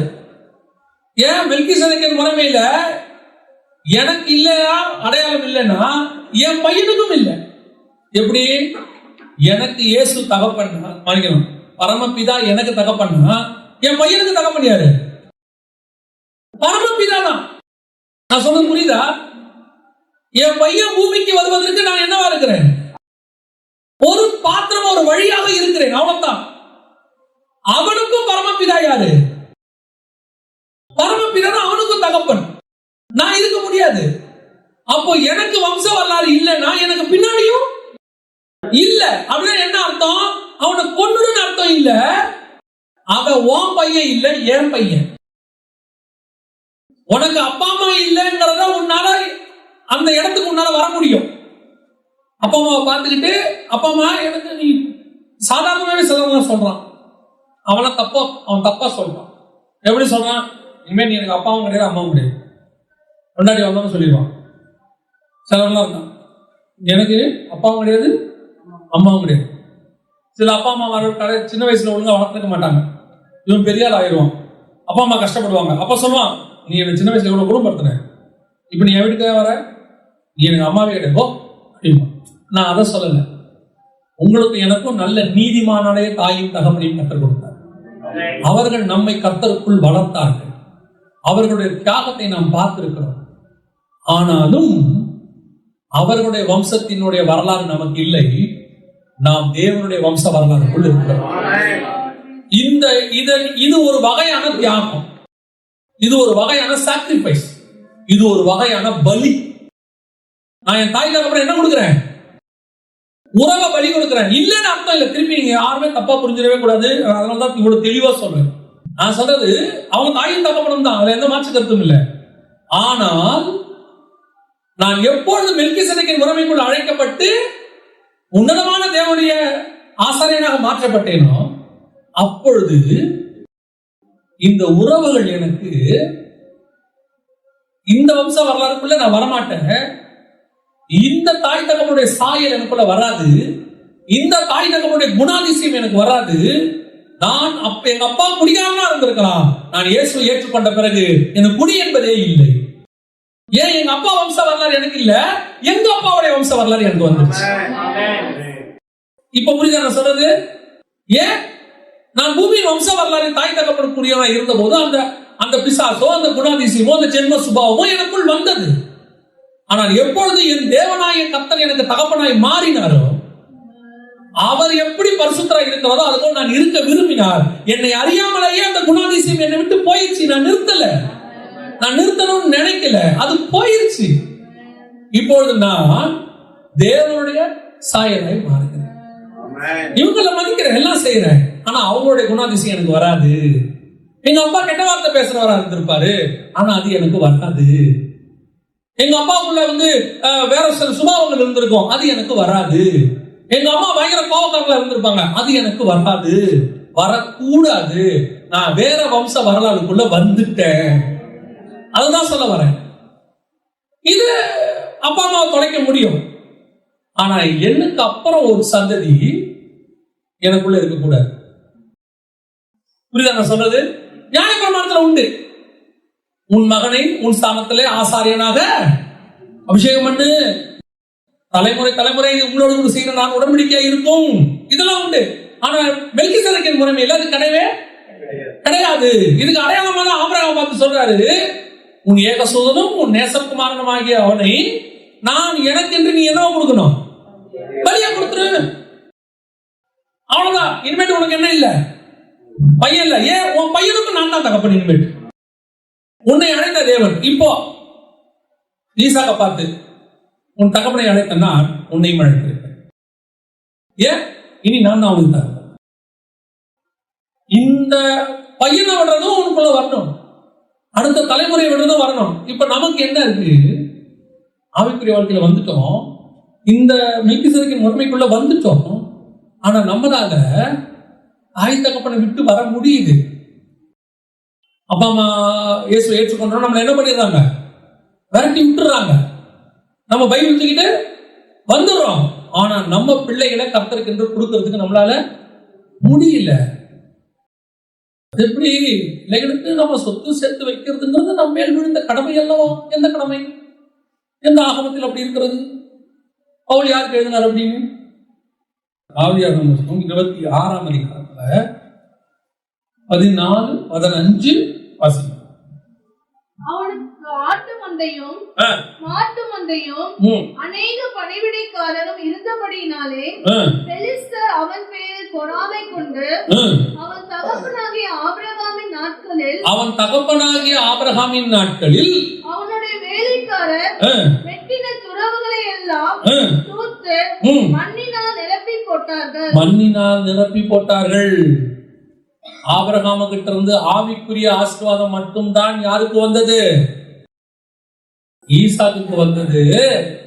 ஈசாக்குக்கு பூமிக்குரிய ஆசீர்வாதம் கர்த்தரிடத்திலிருந்து வந்தது. ஆபிரகாமுடைய துறவுகளை என்ன பண்ணிட்டாங்க? மண்ணினால் தூர்த்து போட்டாங்க, முடிஞ்சு போச்சு. ஆபிரகாம் ஈசாக்குக்கு வச்சுட்டு போன துறவு க்ளோஸ், ஊற்று மூடிடுச்சு, அவ்வளவுதான், முடிஞ்சிருச்சு. இப்ப என்ன பண்ணும்? நீ தோண்டி ஈசாக்கு, உங்க அப்பாவை நான் தான் ஆசீர்வச்சேன், உன்னையும் நான் தான் ஆசீர்வச்சேன். உங்க அப்பாவுடைய துறவு அது உனக்கு வராது. ஏன் வராது? நீ மெல்கிசேதேக்கின் முறைமையின்படி இந்த அப்பாவுக்கு பிறந்துட்ட. நம்ம என்ன சொல்றோம்ல, எங்க அப்பா எனக்கு ஒண்ணுமே வச்சுட்டு போல, எங்க அப்பா எனக்கு ஒண்ணுமே கொடுக்கல அப்படின்னு வருத்தம் இருக்கா? இருக்கு, நிறைய பேருக்கு இருக்கு. எங்க அப்பா ஏதாவது கொஞ்சமாவது அவர் வைக்க விடாம பண்ணதே அந்த அப்பா தான். வச்சிருந்தாலும் தூத்து போட்டுருவாரு. ஏன்? ஒரு நல்ல தகப்பன், உண்மையான நல்ல தகப்பன் தாம் பையனுக்கு தான் செய்யணும்னு நினைப்பான். நாம் தேவனுடைய மனவாட்டி வேற எவனையுமே கொடுக்க விடப்பட்டார், அவரே கொடுத்தார். ஏன் நமக்குலாம் அப்பா அம்மா வச்சுட்டு போல தெரியுமா? அது ஒரு பெரிய ஆசீர்வாதம். அப்பா அம்மா வச்சுட்டு போறத நான் குற்றமா சொல்லல. நம்ம தகப்பன் என்ன விரும்புறாருன்னா அது அல்ல, அதுன்னு மேலான துறவு நான் வச்சிருக்கேன் உனக்கு. நீ என்னுடைய பையன்பா. உங்க அப்பா இருக்காரு, அவரை நான் தான் உன்னை கொண்டு வரதுக்காக உருவாக்குறேன். அவர் உன்னை உருவாக்கிட்டு அவர் பூமியை விட்டு போயிட்டார். அவர் வேலை உன்னை கொண்டு வந்து பூமியில போடுற வேலை. அவர் குழந்தையா உன்னை உருவாக்கிட்டு நான் சொல்ற வரைக்கும் வளர்த்து விட்டுட்டு போயிட்டாரு. அவர் சொத்தெல்லாம் கொடுத்துட்டு போனதுலாம் ரூல் இல்லை, அவருக்கு ஜீவனை கொடுக்குற ரூல் மட்டும்தான் வச்சேன். உனக்கு பையனையோ பொண்ணையோ உருவாக்கி கொடுத்துட்டு போயிட்டாரு. அவரை போய் போன மனுஷனை, அவர் மண்ணோடு மண்ணான மனுஷனை இருந்தாலும் ஒண்ணு விற்காம போயிட்டான், அத்தனையும் தொலைச்சிட்டு போயிட்டான், யார் யாருக்கோ கொடுத்துட்டு போயிட்டாங்க. உனக்கு கொடுக்கல, உனக்கு கொடுக்கறதுக்கு ஒருத்தர் இருக்கிறார். அவர் கொடுப்பார், எல்லாத்தையும் கொடுப்பார். ஏன்னா நீ அவர் வம்ச வரலாறுல உள்ளவன். கர்த்தரே பர்பஸா அதை செய்வார். தகப்பனுடைய தூத்தை தூத்து போட வைப்பார். ஏன்? நீ என்னோட பையன் தான், நான் செய்யணும். நான் இப்ப ஸ்பிரிச்சுவலிக்கு வரேன். புதிய ஏற்பாட்டில் நீங்களும் நானும் வம்ச வரலாறு இல்லாதவர்கள். தகப்பனுடைய வம்ச வரலாறு நமக்கு வராது. அவருடைய குணாதிசயங்கள் வராது. அப்பாவுடைய குணாதிசயம் வந்தா பரவாயில்லையா சொல்லுங்க. ஆனா குறையே இல்லாத ஒரு அப்பா இருக்காரு. அந்த குணம் தான் நமக்கு தேவை. அதனாலதான் அந்த வம்ச வரலாறுக்குள்ள உங்களை எண்ணி கொண்டு வர விரும்புகிறேன். இப்ப இயேசு கிறிஸ்துவின் வம்ச வரலாறுனா என்ன அர்த்தம்? நான் வரும்போது இந்த கோத்திரத்தில், இஸ்ரவேலிலே யூதாவின் கோத்திரத்தில் அர்ச்சனின் மகனாக மரியாளின் மைந்தனாக பிறந்தேன். ஆனால் போகும்போது எந்த அடையாளமும் இல்லை, இந்த பூமிக்குரிய மாம்ச அடையாளமும் இல்லை, எனக்கு ரத்தமும் மாம்சமும் இல்லை, எந்த அடையாளமும் இல்லை. நான் தேவனுடைய குமாரன் ஒரே அடையாளத்தோடு கூட மேலே போகிறேன். அதனாலதான் ஏஞ்சி நிற்கும் போது யாருக்குமே தெரியல அவரை. எல்லாம் மாறி போச்சு, அத்தனையும் மாறிடுச்சு. சரீரம் மாறிடுச்சு, அமைப்பு மாறிடுச்சு, சாயல் மாறிடுச்சு, எல்லாம் மாறிடுச்சு. யார் இவரு? யாரு? அந்த இடத்துக்கு தான் நீங்க நான் வரணும். போக போக போக போக நம்முடைய செயல் என்ன செய்யணும்? மாறணும். 20 வருஷம் நம்ம சொல்றாங்க, இன்னும் சுபாவம் மாறவே இல்லையடா, இன்னும் கத்திக்கிட்டே இருக்கிறிய, இன்னும் குறைச்சிக்கிட்டே இருக்கிறிய, இன்னும் உனக்கு இப்படி கோபம் வருது, இன்னும் சுபாவம் மாறலையே, ஆண்டவரை ஏத்துக்கிட்டு இத்தனை வருஷம் ஆகி போச்சு, இன்னும் சுபாவம் மாறலையே அப்படின்னா நீ இன்னும் பூமிக்குரிய வம்ச வரலாறுக்குள்ளேயே இருக்கிறன்னு அர்த்தம். ஆனா உன்னை பத்தி சாட்சி சொல்லணும், இவன் எவ்வளவு மோசமானவன் தெரியுமா? ஒரு நீங்க பார்த்த இவனுக்கும் அதுக்கும் சம்பந்தமே இல்லைங்க. இவன் வேற மனுஷன். இவனெல்லாம் நீங்க அந்த காலத்துல பார்த்திருந்தீங்கன்னா கிட்ட கூட வரமாட்டீங்க. இப்போ பார்க்கிற இவனை நீங்க நம்பவே முடியாது. இவனா இப்படி மாறி இருக்கான். ஏன்? என் பூமிக்குரிய தகப்பனுடைய சாயல் எனக்கு போயிருச்சு, என் தகப்பனுடைய சாயல் எனக்கு வந்துருச்சு. இதுதான் வம்ச வரலாறு. இரண்டாவது, ஆரம்பமும் முடிவும் இல்லாது. வசனம் சொல்லுது, அதே 7ஆம் அதிகாரம் எபிரேயர் நிருபம் 3வது வசனத்தை வாசிங்க.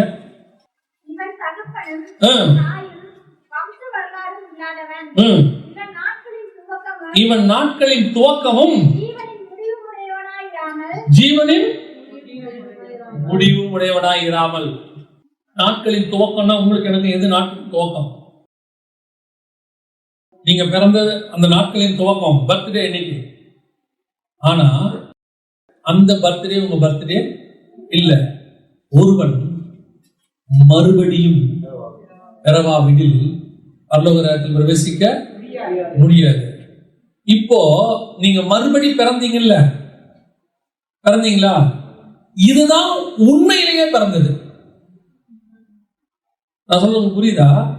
கிறிஸ்துவுக்குள்ள பிறந்தீங்கல்ல, மறுபடி born again, இதுதான் உண்மையிலேயே பிறந்தது. இந்த நாட்களின் துவக்கம் என்பது பூமிக்குரியது அல்ல, வானத்துக்குரியது. இதுதான் உண்மை. ஆக்சுவலா இதுதான் பரலோகத்தினுடைய பர்த்டே. மாம்சப்படி பிறந்த பர்த்டே பரலோகம் பார்க்க போறது இல்ல. நீங்க எப்ப பிறந்தீங்க, கிறிஸ்துவுக்குள்ள எப்ப பிறந்தீங்களோ அதான் ஒரிஜினல் பர்த்டே. ஓகே, அது முடிஞ்சிருச்சு. நாட்களின் துவக்கம் இல்லாதவன். அடுத்து, நாட்களின் முடிவும் இல்லாதவன். பெரிய கிருபை, இனி உங்களுக்கும் எனக்கும் மரணம் என்பதில்லை. என்ன சொல்றீங்க? மரணமே கிடையாதா? ஆமா, மரணமே கிடையாது. எப்படி சொல்ல வரீங்க?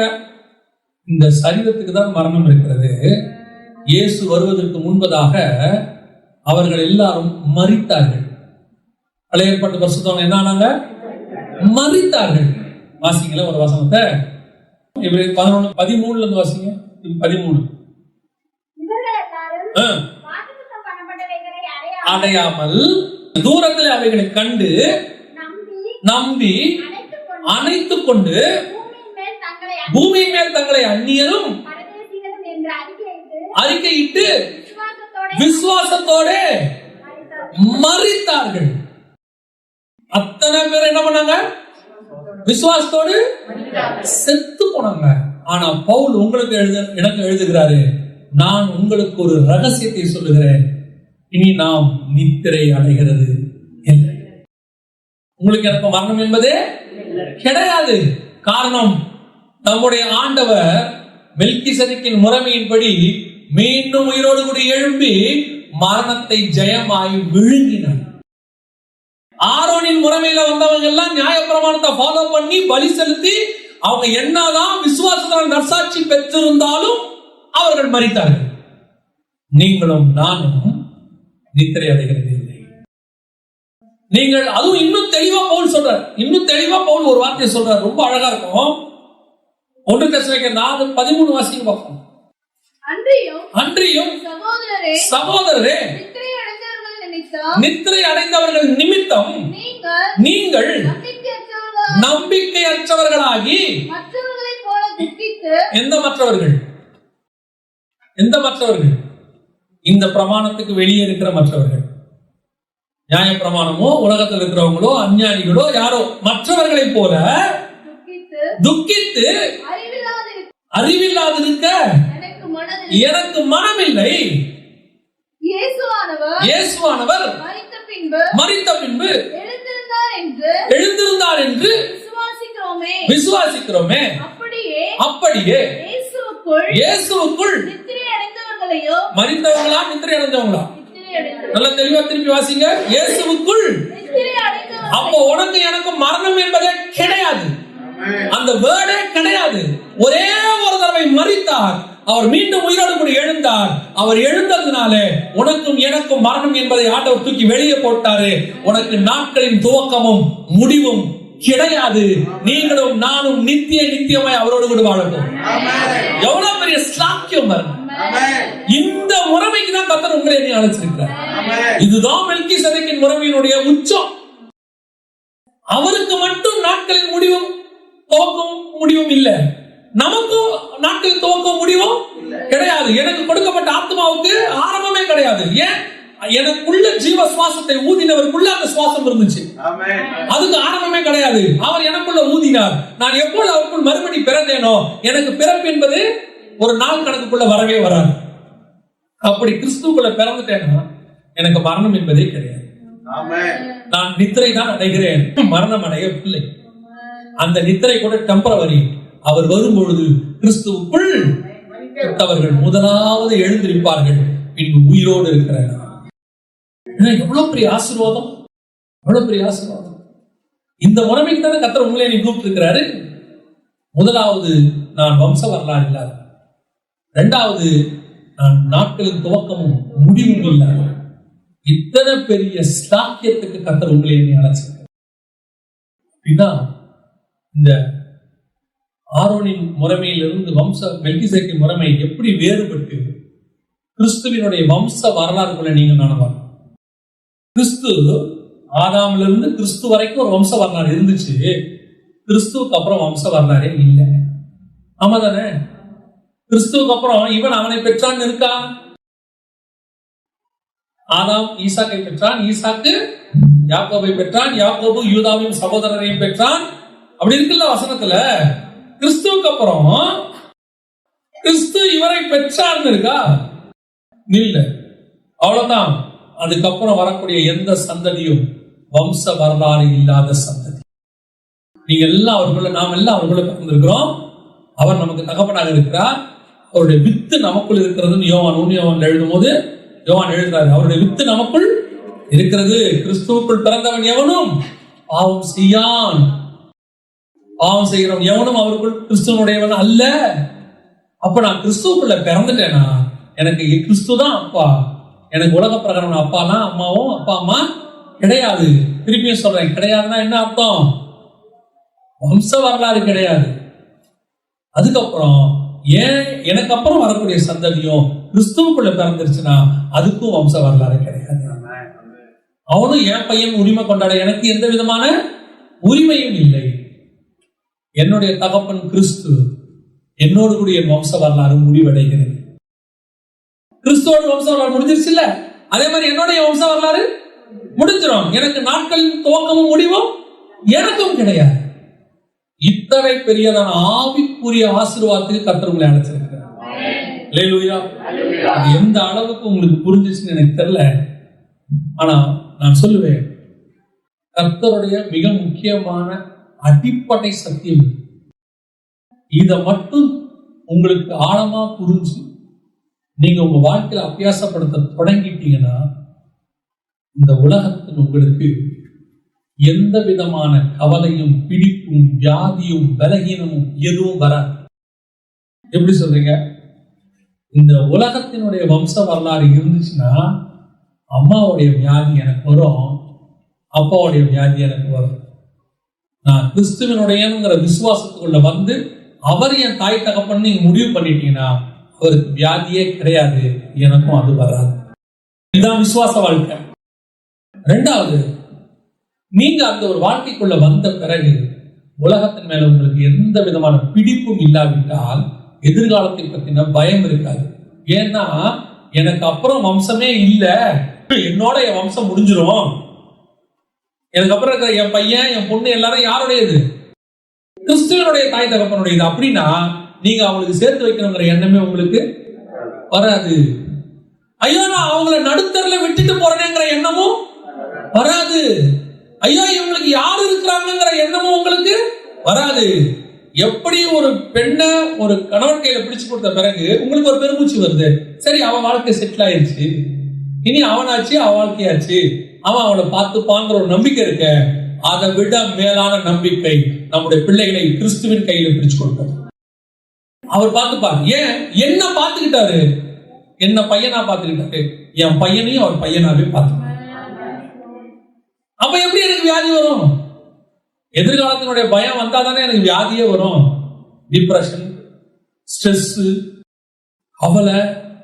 நான் சொல்றேன், எனக்கு எப்பவுமே ஒரு எண்ணம் உண்டு. நான் சொல்லிட்டு முடிக்கிறேன். எனக்கு எப்பவுமே எனக்கு எண்ணம் உண்டு. என்ன தெரியுமா? நான் பயங்கரமான ஒரு நீதிமானுக்கோ பயங்கரமான ஒரு உத்தம இருதயம் உள்ள தாய் தகப்பனுக்கும் பிறகுல நம்ம எல்லாருமே அப்படித்தான் வச்சுக்கோங்களேன்.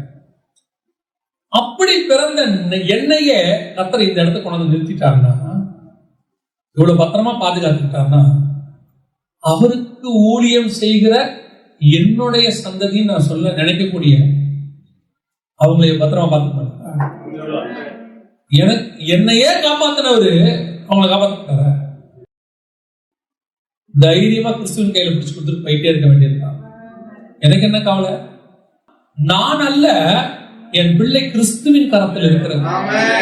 எனக்கு என்ன ஆனாலும் கிறிஸ்து பார்த்துப்பாரு. எதுக்கு சொல்றேன்? நல்லா கவனிங்க. நம்மை நடத்தின தேவன் நம்முடைய பிள்ளைகளை நடத்த, நம்ம அதுக்குன்னு கவலையற்று இஷ்டத்துக்கு தாந்தோணித்தனமா அலையணும் அர்த்தம் இல்ல. அவங்கள ஒரு வளர்க்குற அளவுக்கு வளர்த்தா போதும். அடுத்து நமக்கும் தேவனுக்குமான உறவு தான் ரொம்ப முக்கியம். ஆண்டவர் நமக்கு ஒரு மிகப்பெரிய சாக்கியத்தை கொடுத்திருக்கார். நான் என் பிள்ளைகளுக்கு சொல்லி வச்சிருக்கேன், இருக்கிற வரைக்கும் பார்ப்பேன். என்ன வச்சுட்டு போவான்ல தெரியாது, ஆனா ஒண்ணு, கடன் வச்சுட்டு போக மாட்டேன். அது வரைக்கும் சோத்திரம். கடன் நான் செத்தனா யாரும் என்ன என்ன செய்ய முடியாது. உங்க அப்பா கொடுக்கணும்னு ஒரு பைசா என்ன கேட்கவே முடியாது. நான் அதுல தெளிவா இருக்கேன். ஆனா என்ன வச்சுட்டு போறேன்னு தெரியாது. ஆனா ஒண்ணு, இயேசு நான் அதுல கொடுத்துட்டு போறேன். என் பையன்கிட்ட இப்பயே சொல்லிருக்கேன், அவனுக்கு 14 வயசு தான், சொல்லியிருக்கேன், இந்த அப்பாவை நம்பாத, அந்த அப்பாவை பிடிச்ச. என்ன நடத்தினது அவர் தான், உன்னையும் அவர் தான் நடத்துவார். நானா அப்பாவே இல்லாம வளர்ந்துவேன். அவனுக்காவது ஏசப்பான்னு ஒருத்தர் இருக்கிறார். எனக்கு அப்ப ஏசப்பாவோட தெரியவே தெரியாது. என்னையே அவர் நடத்திட்டாருன்னா நம்முடைய பிள்ளைகளை நடத்த மாட்டாரா? உங்க பிள்ளைகளுக்கு நீங்கள் எதை கொடுக்கிறீர்களோ இல்லையோ, தயவு செய்து இந்த சத்தியத்தை கொடுத்து, சத்தியம் விடுதலையாகும். அவங்க நிம்மதியா இருப்பாங்க. இல்லைன்னா நீங்க எப்படி அவலப்பட்டு வியாதியில செத்து போறீங்களோ அதே மாதிரி உன் பிள்ளைங்க செத்து போயிடும். நல்ல தைரியமா சொல்லுங்க, ஆண்டவர் பிடிச்சிக்க, என்னால முடிஞ்சதை உனக்கு சோறு போட முடியும், படிக்க வைக்க முடியும், முடிஞ்சு போச்சா அவ்வளவுதான். போகும்போது ஏதாவது இருந்தா எடுத்துக்க, என்ன கேட்காத. எங்க அப்பா என்ன வச்சுட்டு போனாலும் கேட்காத, வைக்க மாட்டேன். இந்த பூமியில வருத்தத்தோட பலனை புசிக்க. நம்ம கஷ்டப்படணும்னு கர்த்தர் நம்மளை அழைக்கவே இல்லை. ஆடம்பரமா வாழணும்னு அழைக்கல, சந்தோஷமா வாழணும்.